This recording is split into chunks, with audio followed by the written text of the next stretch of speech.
You know the history of the Centers for Disease Control and its propensity for launching these phony disease scares, taking other diseases that's already existed. For instance, polio was, before the onset of polio, was called infantile paralysis. Right.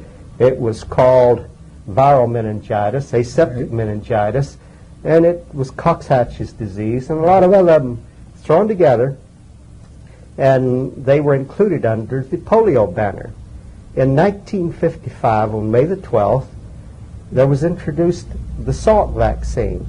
What most people don't know, that was simultaneous with the introduction of the vaccine, the Centers for Disease Control introduced new guidelines for physician diagnosis of polio. Henceforth,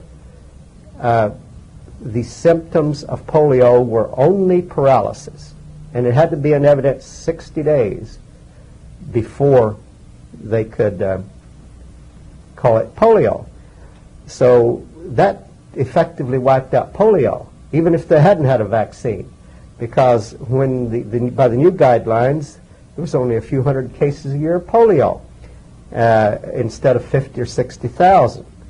And what they call polio before that, that is aseptic meningitis and the other diseases, were reverted to the old diagnoses.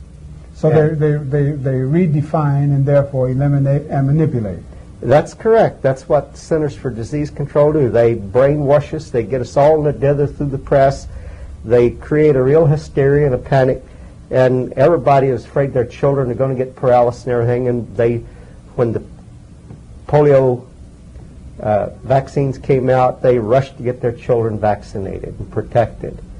But something they don't tell you, that the rate of polio went up about 3 or 4 times after the introduction of the disease, but was diagnosed under the other symptoms, to which it reverted. And of course the paralysis was more, but it's still only a few hundred cases a year.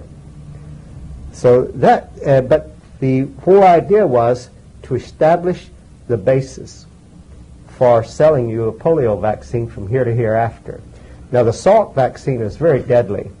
It killed more people, it killed more children than the swine flu vaccine. But they had that one under control. It didn't get out of hand. But lots of children were killed by the Salk vaccine, so they quietly discontinued it and substituted what they call the Sabine oral vaccines. They don't care what they sell. Selling is the name of the game.